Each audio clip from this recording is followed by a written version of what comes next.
Então, amados, muitas vezes nas nossas vidas, as coisas não acontecem como a gente gostaria que acontecesse.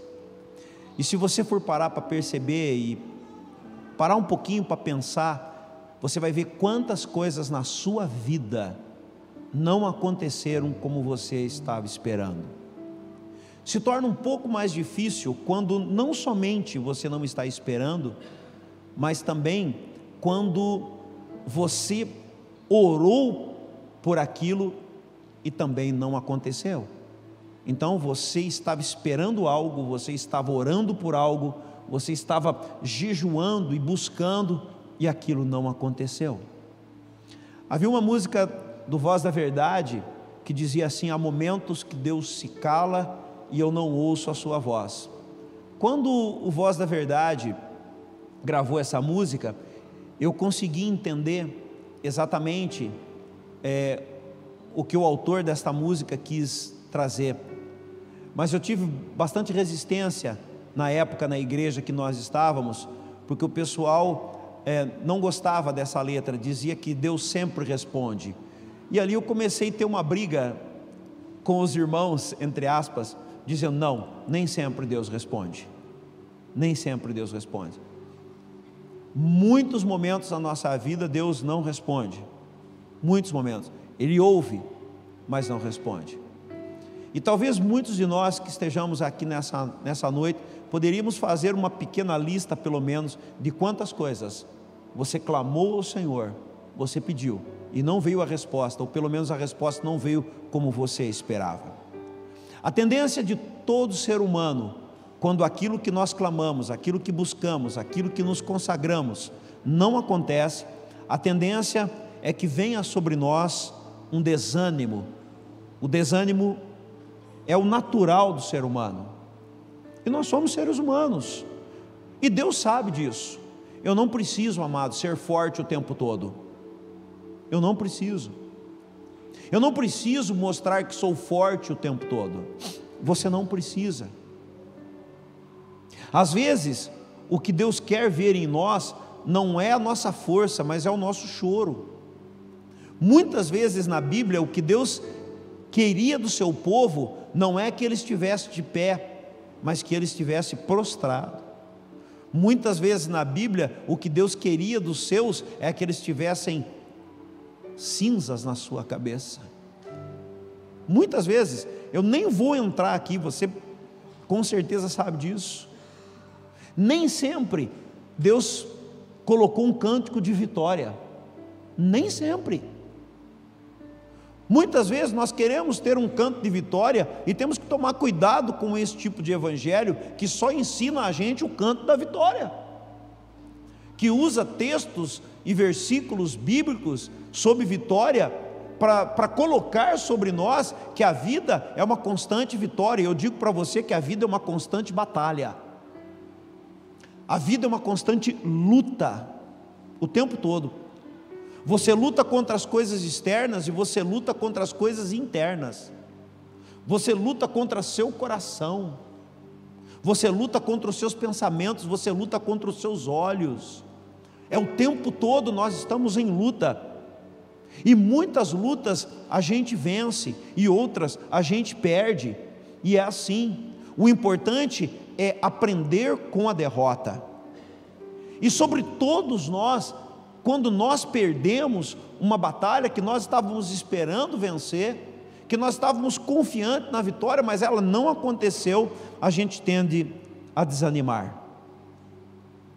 E na verdade, quando uma derrota acontece na nossa vida, na verdade, o que Deus espera da gente não é que a gente... Eu já escutei muito disso e eu tenho alguma dificuldade de louvar o Senhor por uma derrota.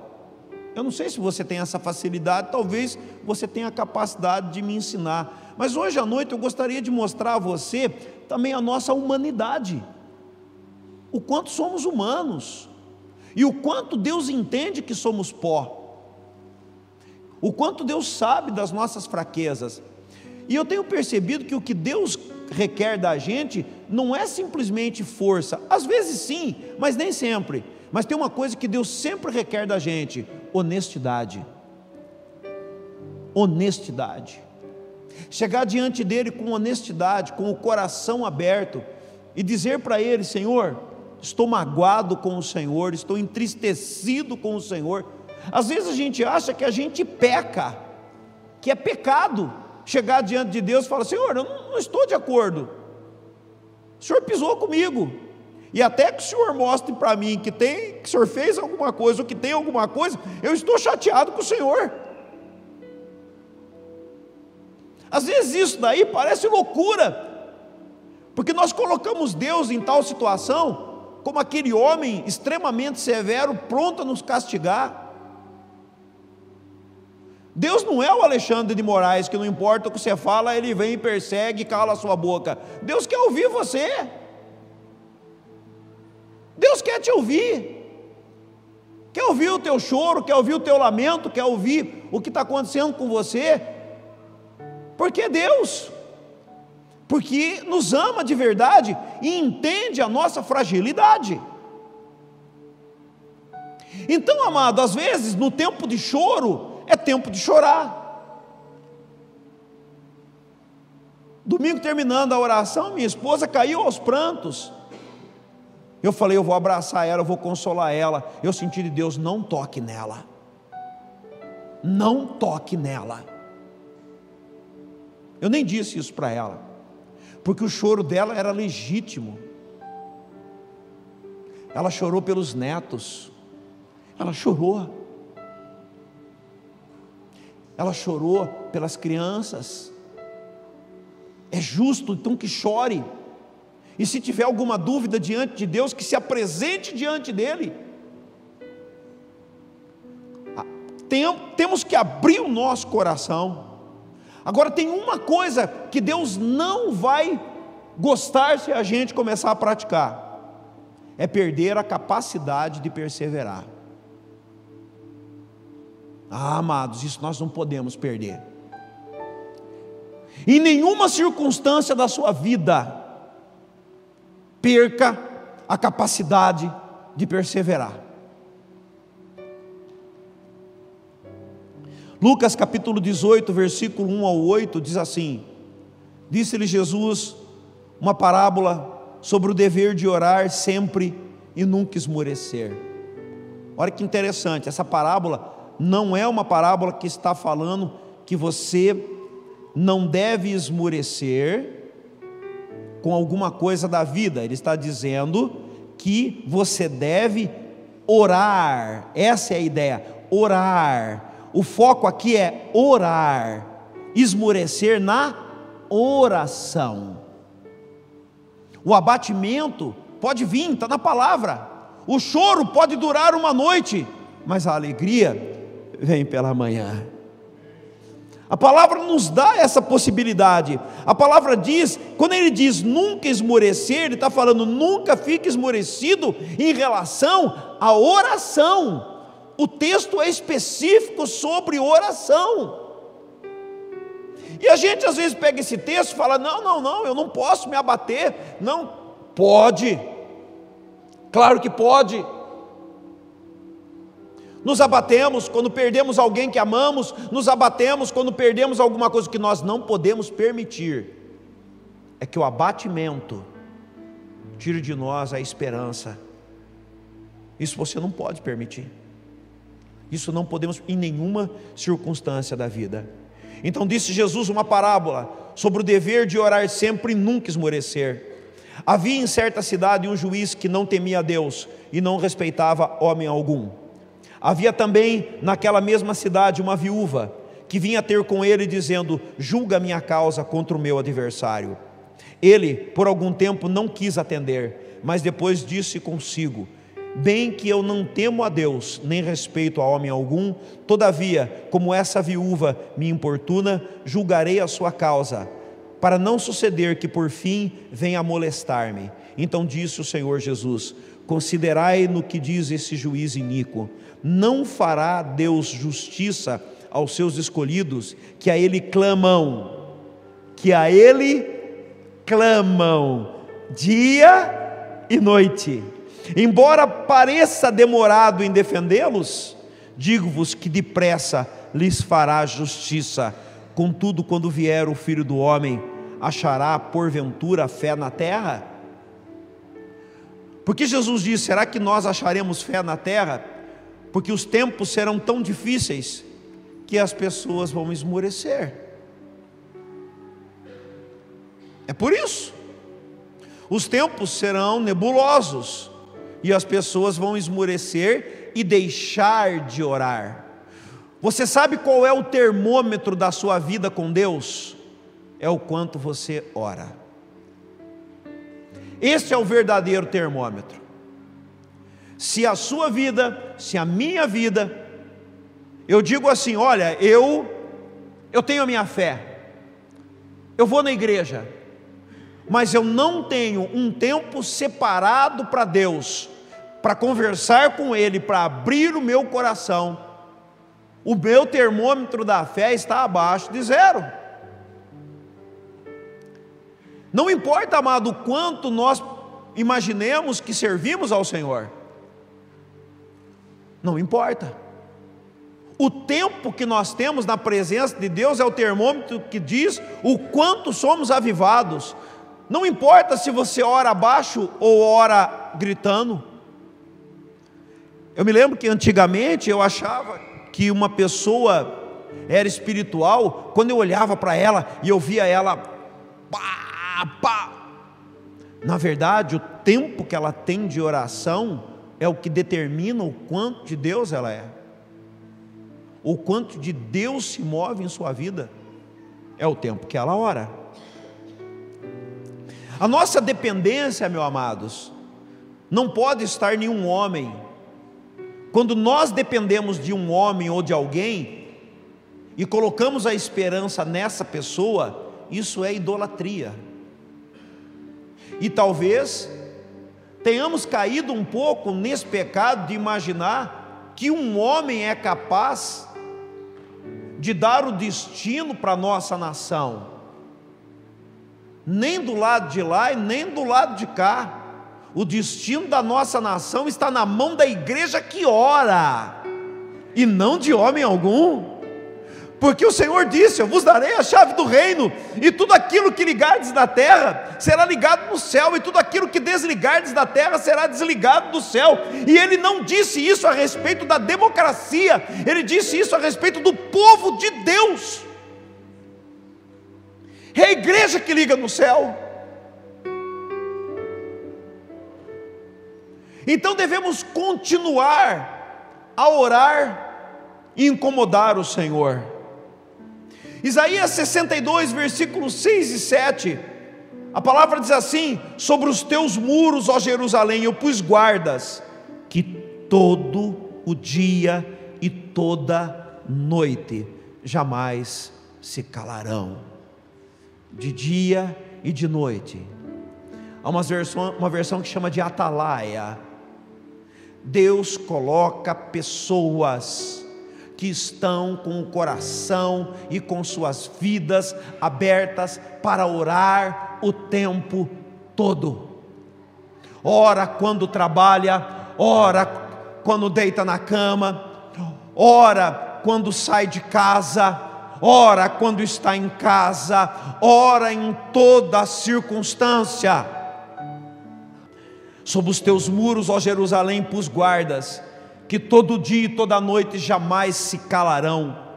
Vós, os que fareis lembrado o Senhor, não descanseis e nem deis descanso a Ele, até que restabeleça Jerusalém e a ponha por objeto de louvor em toda a terra. Deus está dizendo assim, ó: eu quero que vocês não me deem descanso. Esse texto diz sobre a restauração de Israel. Não me deem descansos. Eu estou colocando pessoas que não me dão descanso, que oram e que clamam por mim o tempo todo, em toda circunstância. Pessoas que não são somente dedicadas a um momento da igreja ou da religião, mas que entenderam que tem que orar, e que tem que me buscar, e que tem que me incomodar o tempo todo. Uma das minhas preocupações é que a nossa sala de oração após as eleições ficasse vazia. Será que nós vamos continuar orando? Deus diz: vocês oraram por mim, continuem me incomodando, continuem me incomodando, continuem trazendo o seu coração aberto diante de mim. Abram o seu coração diante de mim o tempo todo.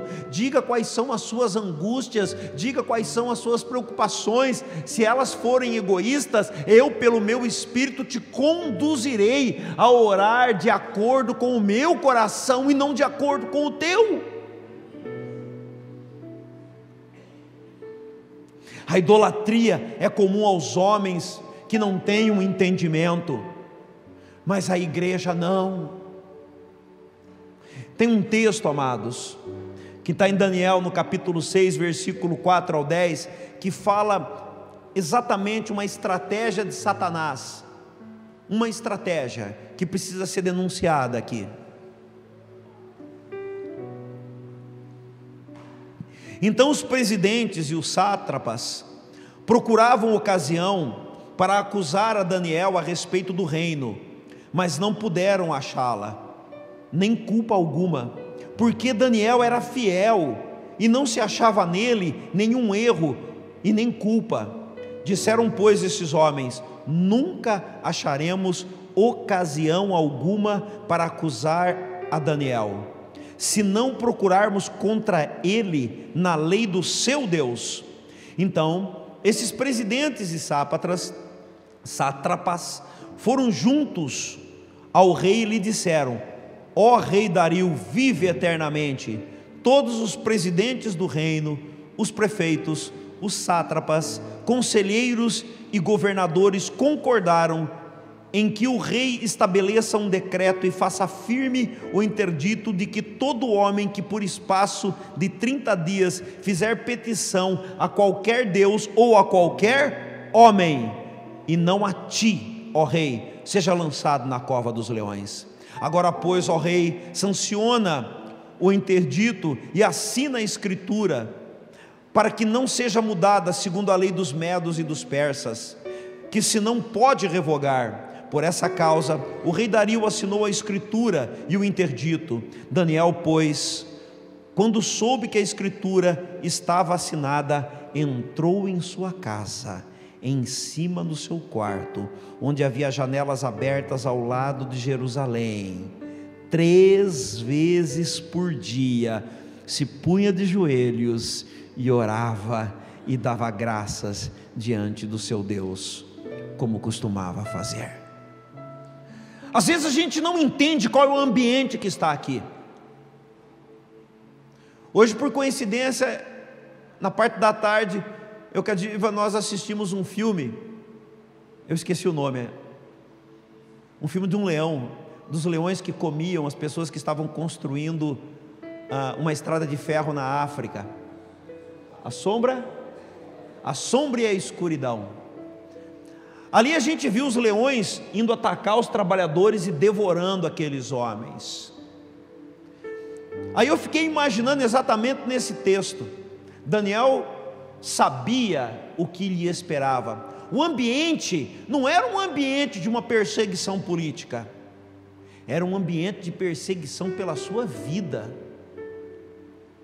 E quando é estabelecido que ninguém poderia orar para Deus algum, a não ser para Dario, e nem para homem algum, somente para Dario, qual era a intenção espiritual desse texto? Era só destruir a vida de Daniel? Essa era a ideia dos homens, mas o que estava por detrás dos homens? Corromper os exilados, aqueles que saíram de Israel, para que eles se esquecessem de quem era o seu Deus. E na medida que eles estavam se envolvendo ali com a Babilônia, a sua mente fosse apagada dos planos celestiais de Deus, e eles ficassem preocupados somente com os planos terrenos. E quem se preocupa somente com os planos terrenos e esquece o plano celestial, essa pessoa começa a focar na vida terrena mais do que todas as coisas, e ela começa a temer todas as coisas. Qual era o objetivo espiritual? Desviar o povo de Deus do verdadeiro Deus. Qual era o plano humano? Matar Daniel. O que Daniel faz? Daniel entende o plano espiritual e se posiciona na frente de todo o seu povo e vai orar a Deus, e faz notório que ele está orando a Deus, porque ficou conhecido o que ele estava fazendo. Ele pega nas janelas abertas do seu quarto. O quarto de Daniel era um quarto privilegiado, porque ele era o maior da Babilônia depois de Dario. E ele abria a janela para que todos vissem. A janela dele era escolhida para que estivesse de frente, em direção a Jerusalém. Não era uma janela qualquer. Dizia muito para quem ele estava orando e a quem ele estava buscando. E não era Dario. Ele preferiu morrer do que perder a visão do eterno. Ele preferiu perder as coisas da terra do que perder a visão do celestial, do eterno. A intenção era tirar o foco espiritual e fazer com que as pessoas focassem na terra. E na terra nós temos um homem, e é esse homem que nós temos que pedir todas as coisas. E o Senhor começa a ficar esquecido, e o Senhor começa a ser colocado no nível dos demais deuses e dos demais homens poderosos. Amados, será que hoje nós não temos que dar uma paradinha para refletir se nós estamos confiando mais em Deus ou também em homens? Temos que tomar um cuidado. Eu tive meditando sobre a vida eterna.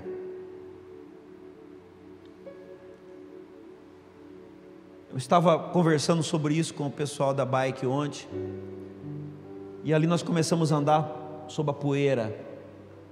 Eu falei assim: você já imaginou que essa poeira aqui pode conter restos mortais de pessoas? Porque o que acontece com a gente quando a gente morre, irmãos? A carne vira pó, vira terra. Mas imediatamente, quando para o funcionamento deste corpo e quando ele começa a se deteriorar, na hora que você sair daqui da terra, o seu corpo terreno ficará, mas o seu corpo espiritual irá diante do seu Salvador.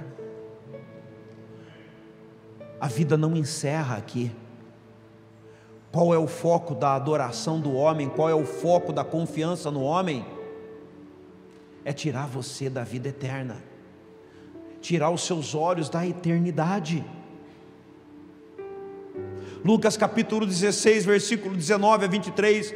Ora, havia certo homem rico que se vestia de púrpura e de linho finíssimo, e que todos os dias se regalava esplendidamente. Havia também certo mendigo, chamado Lázaro, coberto de chagas, que jazia na porta daquele, e desejava alimentar-se das migalhas que caía da mesa do rico, e até os cães vinham lamber-lhe as úlceras. Aconteceu morrer o mendigo e ser levado pelos anjos para o seio de Abraão. Morreu também o rico e foi sepultado. No inferno, estando em tormentos, levantou os olhos e viu de longe Abraão e Lázaro no seu seio. O corpo espiritual é eterno, o natural é perecível. Viver para Deus é só para quem está nele. Se não estivermos nele, não estamos vivos, estamos mortos. Aqueles que não estão em Deus, aqueles que não estão em Cristo, estão sepultados em tormentos. Perguntaram para Jesus sobre a vida eterna. Mateus 22, versículo 29 ao 32, ele disse assim: respondeu-lhe Jesus: errais, não conhecendo as Escrituras e nem o poder de Deus, porque na ressurreição nem se casam e nem se dão em casamento, são porém como os anjos do céu. E quanto à ressurreição dos mortos, o que Jesus está falando? Sabe quem é que vai ressurgir? Sabe quem é que vai ressurgir? Vocês não leram o que Deus vos declarou? Eu sou o Deus de Abraão, o Deus de Isaque e o Deus de Jacó. Ele não é Deus de mortos, e sim Deus de vivos. Deus, todas as pessoas que deixaram essa terra e estão no Senhor, estão vivas, ainda que os seus corpos estejam deteriorados, não existam mais nada, sejam pó, o vento tenha levado, espalhado por toda a terra, já não existem mais, mas estão vivos diante de Deus, vivos. Amado, ninguém morre, só morre aquele que se distancia dele. E ele diz: quanto à ressurreição, vocês estão enganados. Os que vão ressurgir para a vida já estão vivos comigo. Abraão, Isaque, Jacó estão vivos comigo.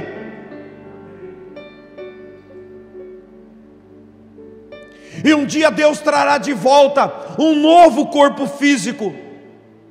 Ele vai requerer da terra, do mar, que devolva a matéria que já está solta, misturada, acabada, que virou componente químico. Seus ossos virarão cálcio e serão espalhados pela terra. A carne será comida por vermes. Os vermes que você toma vermífugo para matar eles, eles nos comerão. E para Deus isso não é problema.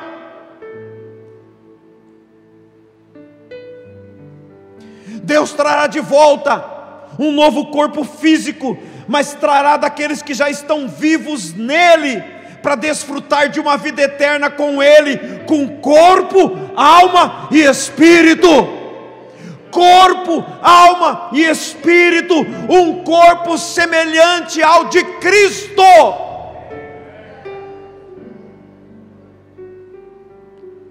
Quando desligarmos desse corpo, ele vai apodrecer,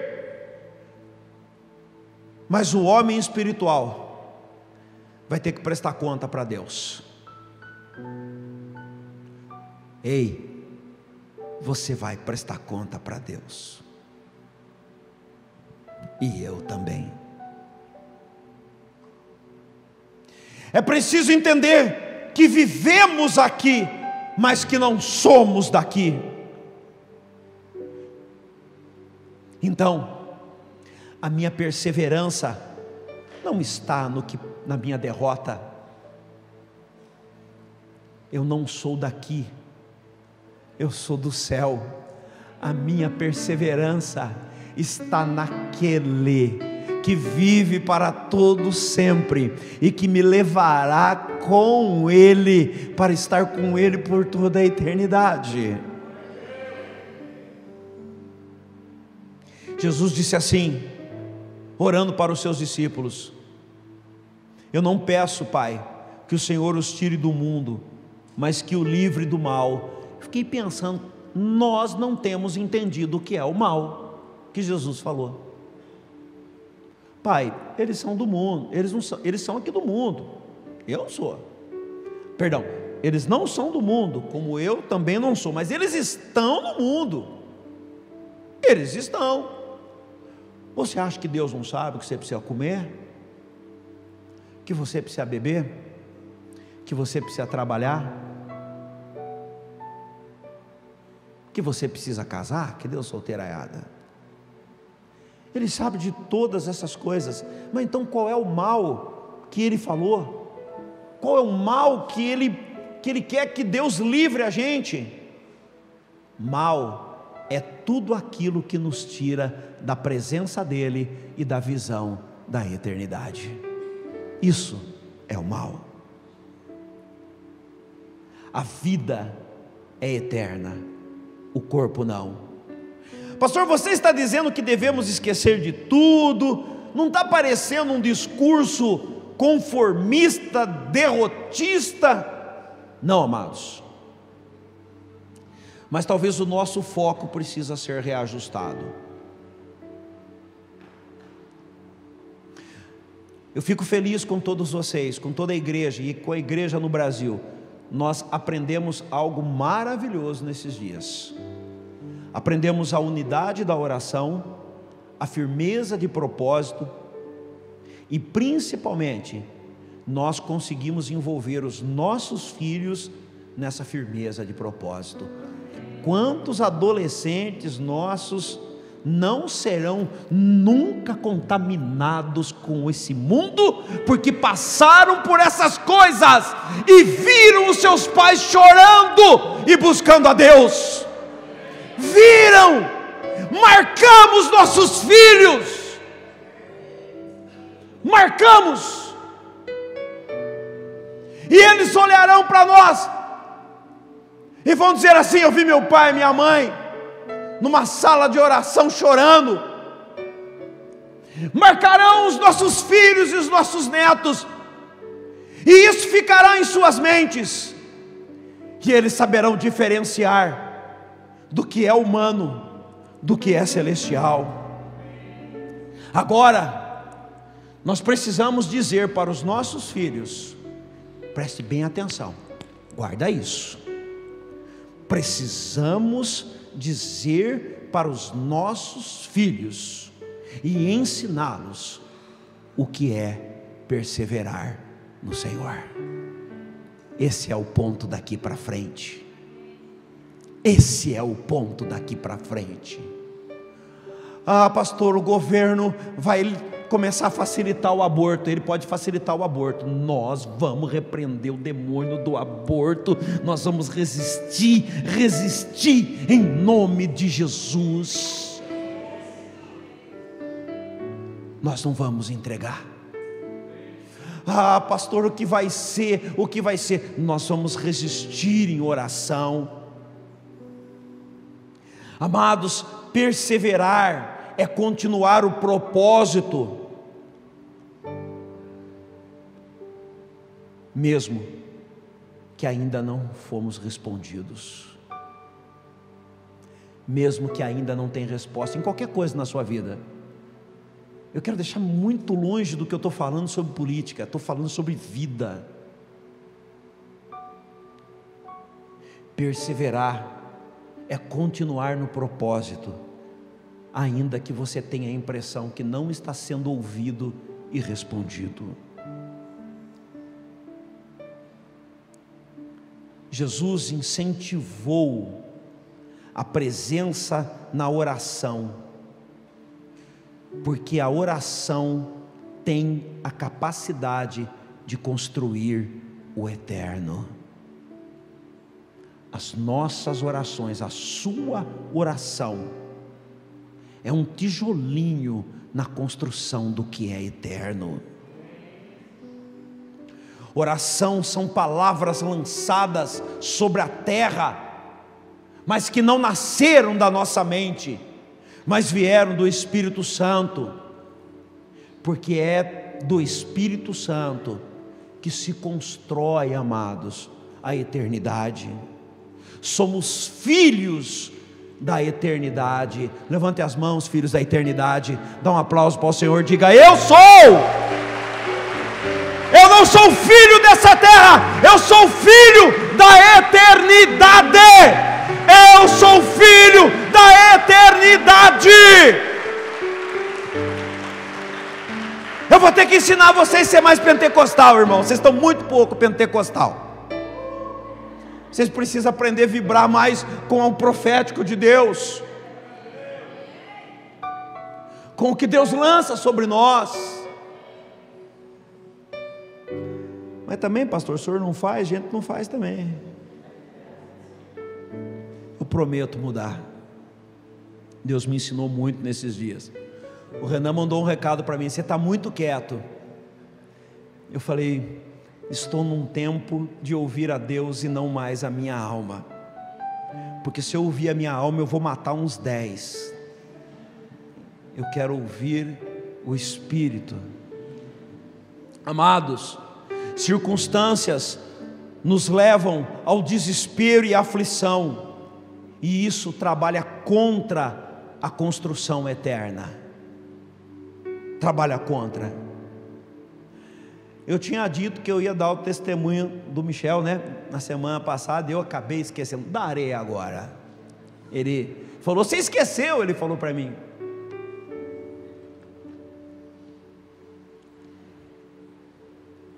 Teve uma vez, há muitos anos atrás, que o Michel me desanimou tanto, que eu desisti dele. Quantos anos, Michel?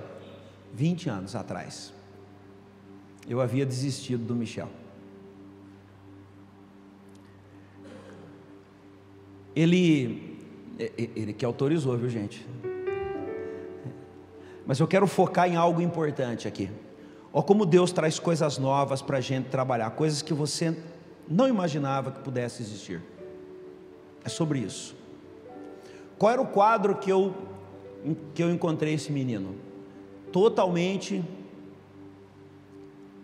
com a consciência destruída, com a mente doente. E como eu disse da outra vez, o Michel queria matar um homem. E eu falei para ele: não saia que você vai morrer se você sair daqui. Tinha ouvido de Deus que ele iria morrer. Aí ele volta para casa, não sai. E os dias passaram e o ódio dele ficou muito grande por esse homem. Esse homem havia sido muito covarde com Michel. Lançou palavras terríveis sobre a vida dele. E o Michel estava tão revoltado, mas tão revoltado, que eu já não sabia mais o que fazer. E na época nós tínhamos um pastor, né, pastor Wilson, né, Michel? Não sei se foi bem nessa época ou por ali. O pastor Wilson um dia chegou e falou para mim assim, ele é nordestino: pastor Jair, dá Michel para mim. Eu falei: leva Michel para você, pode levar. Falei para ele que podia, não tinha problema nenhum. Eu perguntei quanto ele queria em dinheiro para a gente dar a Michel, de tanto tormento que o Michel. E ele estava tão nervoso, mas tão bravo naquela época, e ele, na sua ansiedade, ele começou a fazer coisas que não era para fazer, como gastar, não vou nem falar, gastou o dinheiro dele e perdeu o foco até da faculdade, ficou desnorteado o menino. Quem vê o Michel, essa bênção que você está vendo hoje, não imagina que um dia ele ficou desnorteado. Ele ficou depois quando conheceu a Vívia, né, Vívia? Mas aí é um desnorteado bom, né? Quando ele ficou desse jeito, ruim, ficou muito ruim, eu já não sabia mais o que fazer com ele. Ele chegou um dia em casa, você não tem noção de como ele estava parecendo endemoniado. E ele andava havia, acho que era o quarto da Luana naquela época, ele ficou ali, ele rodava, ele estava louco, doido, aquela sede aquele ódio, aquela vontade de matar, literalmente. E eu tinha já desistido, falei: eu não sei o que fazer. Eu não tinha no meu repertório nada. Eu já tinha ensinado o Michel tudo que eu podia ter ensinado. Eu falei para ele perdoar, ele não perdoava. Eu falei, foi quando eu ouvi algo dentro do meu espírito que dizia assim: ore pelos rins do Michel. Gente, eu não tinha conhecimento e nem tinha estudado nada a respeito disso. E aí eu tinha ouvido falar num seminário de libertação que existe uma glândula nos rins chamada suprarrenal. E Deus disse para mim: as glândulas suprarrenais do Michel estão totalmente envenenadas com o ódio. Eu não tinha entendimento de nada disso, mas foi o despertar para algo. Quando o Michel, falei: deita aqui, Michel. E eu ungi as minhas mãos com óleo e coloquei as duas mãos sobre os rins dele. Foi daí, Mateus, que Deus me deu a unção para orar para os rins. Por isso que a sua pedra foi expelida naquele dia. Nasceu ali. talvez os irmãos não saibam, tem um mistério de Deus com oração sobre os rins. E o Michel ali deitado na cama, eu coloquei as mãos sobre os rins do Michel e pedi para que Deus o visitasse e tirasse o veneno que estava alojado nos rins. O Michel começou a ter cólicas renais ali em cima da cama, e se contorcia de dor, e rolava de dor, e ali nós fomos orando por ele, impondo as mãos, pedindo para que Deus entrasse com um bálsamo. E eu falei: Deus, traz um bálsamo, um remédio para tirar as dores dos rins do Michel. E na hora que eu coloquei as mãos e orei, a dor passou imediatamente. E ele disse que todo o aperto que ele tinha no coração, todo aquele ódio, toda aquela mágoa havia passado. E pela primeira vez o Michel foi capaz de orar abençoando o homem que tinha feito tudo aquilo para ele.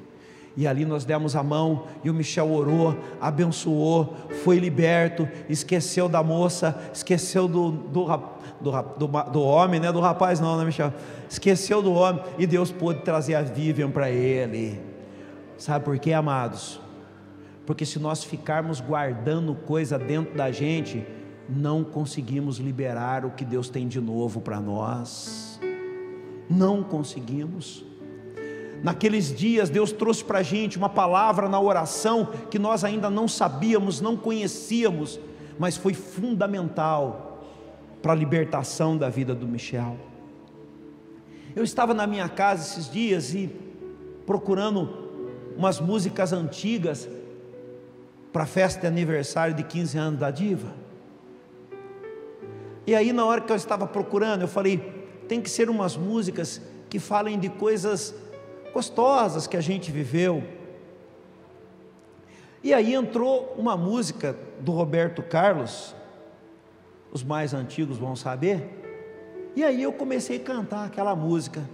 De repente eu cheguei perto da Diva e comecei assim: quando você se separou de mim, quase a minha vida teve um fim. Quando eu fui cantar, a Diva falou: chega,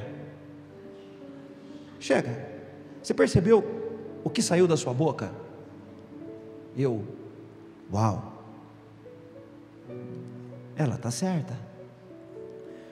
Quando a gente se converteu, a gente abominou todas as músicas e a gente fez uma separação entre músicas do mundo e músicas que a gente considerava de Deus. Com o passar do tempo eu descobri que tem muita música de Deus que é pior do que as músicas do mundo, e músicas que nós chamávamos do mundo que são simplesmente músicas que falam de amor e de coisas que não tem nada a ver. Então eu parei de colocar o que é santo e o que não é, mas comecei a trabalhar com o discernimento daquilo que a minha boca pronuncia. Porque eu vou cantar alguma coisa, porque eu vou liberar em forma de palavra, sendo que Deus me chama para liberar com a minha boca, de forma de palavra, orações que edificam. A minha boca foi chamada, eu fui chamado e a minha boca foi colocada em Deus para que eu possa edificar outras pessoas com as minhas palavras, para que eu possa profetizar e não gerar palavras que têm a capacidade de destruir. Eu me lembro quando, muito pequeno, eu assistia a novela Selva de Pedra. E eu me lembro que lá tinha uma música, era em inglês, eu não vou cantar, porque meu inglês não é tão bom, aliás, não é nada, né? E eu me lembro de um cantor chamado, você pode procurar depois na internet, B.J. Thomas. Quem aqui é os velhos que assistiu Selva de Pedra? Só eu assisti. Quem mais? Levanta a mão, quero saber quem assistiu Selva de Pedra aqui. A primeira versão, a primeira, não a segunda, a primeira, tá bom? Se você assistiu a primeira versão, tinha uma música aqui.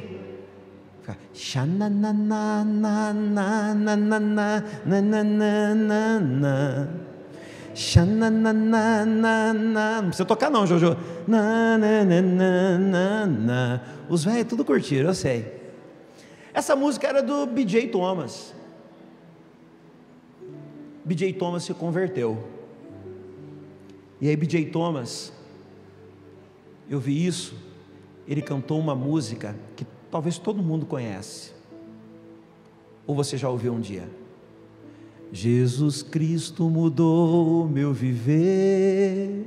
Todo mundo conhece? Jesus Cristo mudou meu viver. Ele é a luz que ilumina meu ser. Sim, Jesus Cristo mudou meu viver. Tem uma parte dessa música que ele fala dele mesmo. Ele diz assim, colheita é cultura, viu, irmãos?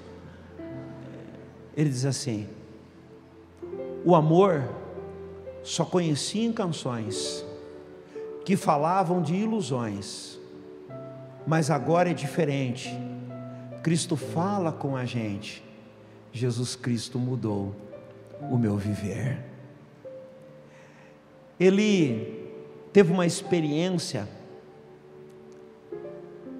no mundo com músicas e ele chegou à conclusão que ele queria cantar somente para o Senhor, e mesmo que as músicas que ele cantasse fossem músicas românticas, ele dizia que eram apenas ilusões, e ele considerou o eterno mais importante do que o que é humano.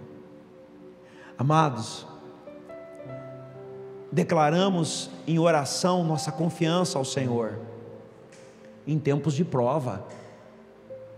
É em tempos de prova que declaramos a nossa oração.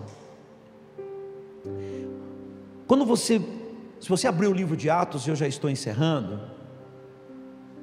no capítulo 1 diz assim: escrevi o primeiro livro, ó Teófilo, é Lucas escrevendo, relatando todas as coisas que Jesus começou a fazer e a ensinar, até o dia em que, depois de haver dado mandamentos por intermédio do Espírito Santo aos apóstolos que escolhera, foi elevado às alturas. A estes também, depois de ter padecido, se apresentou vivo com muitas provas incontestáveis, aparecendo-lhes durante 40 dias e falando das coisas concernentes ao reino de Deus. E comendo com eles, estou sem óculos, determinou-lhes que não se ausentassem de Jerusalém, mas que esperassem a promessa do Pai, a qual disse ele: de mim ouvistes. Porque João, na verdade, batizou com água, mas vós sereis batizados com o Espírito Santo não muito depois desses dias. Então os que estavam reunidos lhe perguntaram. Olha bem, Jesus está tratando o tempo todo aqui sobre o Espírito Santo, mas olha no que os discípulos estavam preocupados. Senhor, será esse o tempo em que restaurareis o reino de Israel? Jesus falando do céu, eles falando da terra. Respondeu-lhe: não vos compete conhecer os tempos ou épocas que o Pai reservou pela sua exclusiva autoridade. Jesus mata o assunto sobre a terra. Vocês estão querendo saber demais das coisas da terra, vocês estão muito focados nas coisas da terra.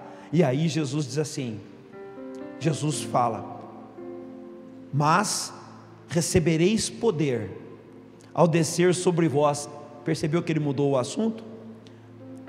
O Espírito Santo, e vocês serão minhas testemunhas, tanto em Jerusalém, como em toda a Judéia, Samaria e até os confins da terra.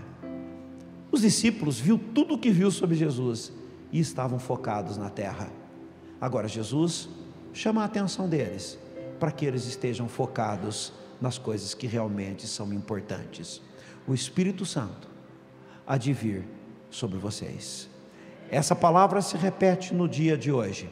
Veremos o maior avivamento do Espírito Santo de todos os tempos. Nem Rua Azusa, nem País de Gales, nem o dia de Pentecostes será semelhante ao que está por vir.